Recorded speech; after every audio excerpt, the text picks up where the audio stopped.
নূহ আলাইহিস সালাম আল্লাহর অর্ডার পালন করলেন, নিজের হাতে বানানো জিনিসগুলোকে নিজেই আবার ভাঙতে থাকলেন। ভাঙার পরে আল্লাহর কাছে প্রশ্ন করলেন, আল্লাহ, যেহেতু এগুলো আপনি আমাকে দিয়ে ভাঙালেন, তাহলে কেন আপনি আমাকে দিয়ে এগুলো আবার বানালেন? বানালাম এত কষ্ট করে, রোদে শুকালাম, কত যত্ন করলাম, বৃষ্টির পানিতে যেন ভিজে না যায় ঢেকে রাখলাম, দিনের পর দিন মেহনত করলাম, যদি ভাঙাই আপনার উদ্দেশ্য হয় তাহলে কেন এগুলো গড়ালেন? আল্লাহ তাআলা নূহ আলাইহিস সালামকে প্রশ্ন করল, নূহ, তুমি যেই মাটির বস্তুগুলো বানিয়েছো, ওই বস্তুগুলো কি কোনো কথা বলেছে? তুমি যখন শক্ত মাটিকে গুঁড়ো করলাম, নরম করলাম, পানির মিশ্রণ দিয়ে নরম করে একের পর এক বস্তু নির্মাণ করলা, কোনো বস্তু কি তোমাকে চিৎকার করেছে, ব্যথা পেয়েছে, এমন কথা বলেছে? উত্তপ্ত রোদের তাপে শুকালা, তখনও কি কোনো আওয়াজ করেছে? নূহ আলাইহিস সালাম বলে, আল্লাহ আওয়াজ করে নাই। আল্লাহ তাআলা বললেন, নূহ, সর্বশেষ যখন তুমি তোমার নিজের হাতে লাঠি নিয়ে তোমার হাতে বানানো পাত্রগুলো তুমি একের পর এক ভেঙে দুমড়ে মুচড়ে দিলা, তখনও কি তারা হাউমাউ করে কান্নাকাটি করেছে? নূহ আলাইহিস সালাম বললেন, আল্লাহ করে নাই। আল্লাহ তাআলা বললেন, নূহ, এবার তুমি চিন্তা করো, তোমার দোয়া আমি কবুল করেছি, তুমি যেভাবে চেয়েছো আমি সেভাবেই ধ্বংস করে দিলাম। নূহ, তুমি যাদের বিরুদ্ধে দোয়া করলা, ওই মানুষগুলোকে তো আমি আল্লাহ সৃষ্টি করেছি, যদিও এরা আমার নাফরমান ছিল, আমার বিরুদ্ধে তারা অবস্থান নিয়েছে, আমার আদেশ নিষেধকে তারা লঙ্ঘন করেছে, এরপরেও আমি আল্লাহ তিল তিল করে আমার মায়া ভালোবাসা দিয়ে আমি তাদেরকে বানিয়েছিলাম। কত নিখুঁতভাবে আমি আমার বান্দা বান্দীদেরকে বানিয়েছি। পৃথিবীর কোনো মানুষ কোনো কিছু এত নিখুঁতভাবে সৃষ্টি করতে পারে না। আওয়াজ করে বলেন ঠিক কি না? নূহ আলাইহিস সালামকে বললেন, আল্লাহ, পয়গম্বর যখন পানির প্লাবনের মধ্যে আমার বান্দা বান্দিগুলো পড়ে গেল, পানিরগুলো তারা মুখ দিয়ে নাক দিয়ে ডুবতে আরম্ভ করলো, পানির মধ্যে হাবুডুবু খায়, পুরো পানির মধ্যে ডুবতে ডুবতে মানুষগুলো দুনিয়া থেকে বিদায় নিয়ে চলে গেল, মৃত্যুবরণ করলো। তাদের চিৎকার আর চেঁচামেচি আমি শুনেছি, বাঁচার আকুতি আমি দেখেছি। ও নূহ, আমার নিজের হাতে বানানো আমার বান্দা বান্দীদেরকে আমি যখন এমন কষ্ট দিয়ে মেরেছি, আমি আল্লাহর কেমন লেগেছিল? আল্লাহু আকবার। আল্লাহর পয়গম্বর নূহ আলাইহিস সালাম লম্বা সময় দাওয়াত দিলেন। নূহ আলাইহিস সালাম দাওয়াত দেওয়ার মাধ্যমে মুষ্টিময় গুটি কয়েক মানুষ তার সঙ্গে আল্লাহর উপরে ঈমান এনে আল্লাহর বিধানকে মেনে নিয়েছে।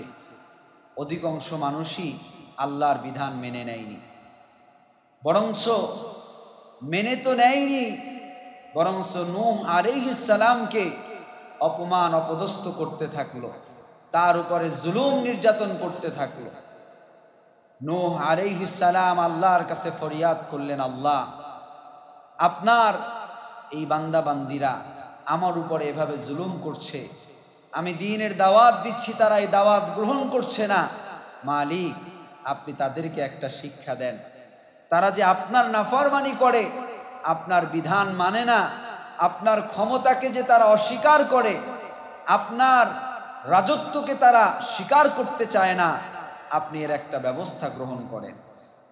নূহ আলাইহিস সালাম যখন আল্লাহর কাছে আরজ করলেন, আল্লাহ তাআলা নূহ আলাইহিস সালামকে বললেন, হে নূহ, তুমি কিস্তি নৌকা নির্মাণ করো।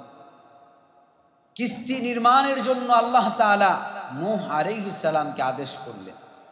যখন নূহ আলাইহিস সালাম কাঠ দিয়ে ধীরে ধীরে কিস্তি নির্মাণ শুরু করলেন, তার আশেপাশের মানুষেরা তাকে নিয়ে আরো বেশি তুচ্ছ তাচ্ছিল্য করল। ইতিহাস বলে, এই কিস্তি নির্মাণের পরে তারা এই কিস্তিকে নিয়ে তুচ্ছ তাচ্ছিল্য করতে গিয়ে তারা এই কিস্তির মধ্যে মল ত্যাগ করে পুরো কিস্তি তারা ভরে ফেললো। নাউযুবিল্লাহ বলে। নূহ আলাইহিস সালাম আল্লাহর কাছে আরজ করলেন, আল্লাহ তারা কি করলো আমার এই কিস্তির সাথে, আমার এই তরীর সাথে তারা কি করলো? আল্লাহ তাআলা বললেন, নূহ তুমি টেনশন করো না, তারা যেটা করেছে এটা আবার তারাই সম্পূর্ণভাবে পরিষ্কার করে দিবে। ইতিহাস বলে যে কোনো একজন অসুস্থ ব্যক্তি যার দেহের চামড়াগুলোর মধ্যে প্রচণ্ড পচন ধরেছিল, হাঁটতে পারে না, চলতে পারে না, কিন্তু ওই যে বাস্তবতা, যখন সুযোগ পায় তখন ওই যার কিছু বলার নাই সেও একটা কথা বলে, ঠিক কি না? এখন সবাই যখন আনন্দ নেয়ার উদ্দেশ্যে এই কাজ আঞ্জাম দিচ্ছে, সেও আর নিজেকে বিরত রাখতে পারলেন না, সেও ওই কিস্তির উপরে চড়ে বসলেন এবং মল ত্যাগ করার কাজ শুরু করলেন। তো যেহেতু সে দুর্বল, পা স্লিপ কেটে ওটার মধ্যে পড়ল, পড়ার পরে কোনো মতে উঠলো, ওঠার পরে দেখে তার দেহে যে রোগ ছিল এই রোগ তো আর এখন নাই। দেহের রোগ কি হয়েছে? ভালো হয়েছে। তো ইতিহাস বলে, যদিও এটা বলা যায় না, তো ওই সময় এই ধরনের রোগী ছাড়াও অন্য অন্য রোগী যারা ছিল তারা এটার ওয়ান টেস্ট শুরু করলেন। তো টেস্ট করতে করতে এমন পরিস্থিতি হইল যে একদম ওই যে বলে চেটে গুটে যা আছে সব তারা খেয়ে এরপরে ধুয়ে পানিটাও তারা খাইলেন। তো এটা কার নিদর্শন? জোরে বলেন না, আল্লাহর নিদর্শন। নূহ আলাইহিস সালামকে আল্লাহ দেখায় দিলেন যে যারা এই কাজ করেছে তাদের দ্বারাই আল্লাহ তাআলা এটার সমাপ্তি করলেন। তো যখন প্রচন্ড পানির স্রোতধারা বইতে আরম্ভ করলো, একদিকে উপর থেকে বৃষ্টি আরম্ভ হলো, অপর দিকে জমিন ফেটে জমিনের উপরে পানি উঠতে আরম্ভ করলো। আল্লাহ তাআলা এর আগেই আদেশ করলেন, নূহ আপনি আপনার যারা অনুসারী আছে তাদেরকে নিয়ে আপনি কিস্তির মধ্যে উঠে যান এবং পৃথিবীতে যত প্রাণীকুল আছে আপনি এই প্রাণীকুলদের মধ্য থেকে জোড়ায় জোড়ায় আপনার নৌকার মধ্যে আপনি তুলে নেন।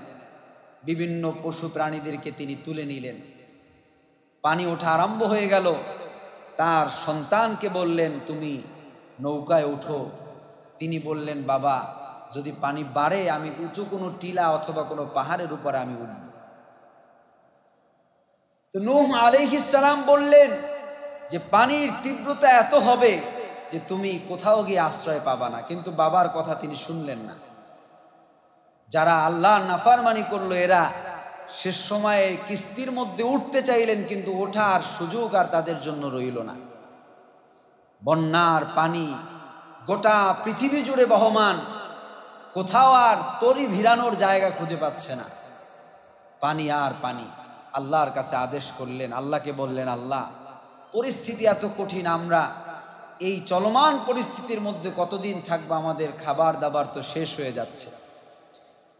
আল্লাহ রব্বুল আলামিন নূহ আলাইহিস সালামকে সান্ত্বনা দিলেন। আল্লাহ তাআলা বললেন, নূহ আপনি যেহেতু আল্লাহর স্মরণ করেছেন, আল্লাহর সাহায্যের অপেক্ষায় আছেন, আল্লাহর পক্ষ থেকে ঘোষণা, আল্লাহ বলেন, ওয়াকিলা ইয়া আরদু বলঈ মাআকি ওয়া ইয়া সামাউ আকলিঈ ওয়াগীদাল মাউ ওয়াকুদিয়াল আমরু واستعت على الجودع وقيل بعدا للقوم الظالمين। আল্লাহ রব্বুল আলামিন আদেশ করলেন, জমিন, যেই পানি তুমি জমিনের মধ্যে ছেড়ে দিয়েছ এই পানিগুলো তুমি আবার গিলে ফেলো। আসমানকে আল্লাহ আদেশ করলেন, আসমান তুমি তোমার বৃষ্টি বর্ষণকে বন্ধ করে দাও। আল্লাহ তাআলার আদেশে সীমাহীন পানি মুহূর্তের মধ্যে জমিনকে শুকিয়ে দিল। জোরে বলি সুবহানাল্লাহ। এজন্য আমরা যদি বিপদের মুহূর্তে আল্লাহ তাআলার স্মরণ করতে পারি, আল্লাহর সাহায্যের আশায় যদি আমরা সবর করতে পারি, বেশি বেশি আল্লাহকে আমরা ডাকতে পারি, আমাদের যে যার জায়গা থেকে আমরা তওবা ইস্তিগফার করে জীবনের গুনার কথা স্মরণ করে করে যদি আমরা আল্লাহর কাছে বলি, মালিক আমরা অপরাধ করেছি আর অপরাধ করব না, গুনাহ করেছি আর গুনাহ করব না, জুলুম করেছি আর জুলুম করব না, আমরা যা যা ভুল করেছি এই ভুলগুলো আর করব না, মালিক বিপদ থেকে আপনি আমাদেরকে উদ্ধার করেন। যদি আমরা কায়মন বাক্যে আল্লাহর কাছে ক্ষমা চাইতে পারি, সত্যিকার অর্থে আল্লাহর স্মরণ আমরা আমাদের হৃদয়ে লালন করতে পারি। নূহ আলাইহিস সালামকে আল্লাহ যেইভাবে বন্যা থেকে মুক্তি দিলেন, আল্লাহ তাআলা আমাদেরকেও মুক্তি দিতে পারে। আওয়াজ করে বলেন ঠিক কিনা? বন্যা যখন স্বাভাবিক হয়ে গেল, আল্লাহ তাআলা তার ভালোবাসা বান্দার প্রতি সালামকে আল্লাহ তাআলা বললেন, হে পয়গম্বর নূহ, আপনি মাটি দিয়ে কিছু হাঁড়ি পাতিল কিছু জিনিস আপনি তৈরি করেন। আল্লাহর অর্ডার, নূহ আলাইহিস সালাম নরম মাটিগুলো জমা করে বিভিন্ন আকারে বিভিন্ন বিষয় হাঁড়ি পাতিল সহ এ জাতীয় বিভিন্ন বস্তু তিনি বানালেন, রোদে শুকালেন। শুকানোর পরে আল্লাহ তাআলা নূহ আলাইহিস সালামকে বললেন, নূহ তুমি একটা লাঠি হাতে নাও, মাটি দিয়ে তুমি যেই জিনিসগুলোকে বানিয়েছো, তোমার নিজের হাতে তুমি এই জিনিসগুলোকে ভাঙো। কি করো? ভাঙো। নূহ আলাইহিস সালাম আল্লাহর অর্ডার পালন করলেন, নিজের হাতে বানানো জিনিসগুলোকে নিজেই আবার ভাঙতে থাকলেন। ভাঙার পরে আল্লাহর কাছে প্রশ্ন করলেন, আল্লাহ যেহেতু এগুলো আপনি আমাকে দিয়ে ভাঙালেন, তাহলে কেন আপনি আমাকে দিয়ে এগুলো আবার বানালেন? বানালাম এত কষ্ট করে, রোদে শুকালাম, কত যত্ন করলাম, বৃষ্টির পানিতে যেন ভিজে না যায় ঢেকে রাখলাম, দিনের পর দিন মেহনত করলাম, যদি ভাঙাই আপনার উদ্দেশ্য হয় তাহলে কেন এগুলো গড়ালেন? আল্লাহ তাআলা নূহ আলাইহিস সালামকে প্রশ্ন করলো, নূহ তুমি যেই মাটির বস্তুগুলো বানিয়েছো, ওই বস্তুগুলো কি কোনো কথা বলেছে? তুমি যখন শক্ত মাটিকে গুঁড়ো করলাম, নরম করলাম, পানির মিশ্রণ দিয়ে নরম করে একের পর এক বস্তু নির্মাণ করলা, কোনো বস্তু কি তোমাকে চিৎকার করেছে, ব্যথা পেয়েছে, এমন কথা বলেছে? উত্তপ্ত রোদের তাপে শুকালা, তখনও কি কোনো আওয়াজ করেছে? নূহ আলাইহিস সালাম বলে, আল্লাহ আওয়াজ করে নাই। আল্লাহ তাআলা বললেন, নূহ সর্বশেষ যখন তুমি তোমার নিজের হাতে লাঠি নিয়ে তোমার হাতে বানানো পাত্রগুলো তুমি একের পর এক ভেঙে দুমড়ে মুচড়ে দিলা, তখনও কি তারা হাউমাউ করে কান্নাকাটি করেছে? নূহ আলাইহিস সালাম বললেন, আল্লাহ করে নাই। আল্লাহ তাআলা বললেন, নূহ এবার তুমি চিন্তা করো, তোমার দোয়া আমি কবুল করেছি, তুমি যেভাবে চেয়েছো আমি সেভাবেই ধ্বংস করে দিলাম।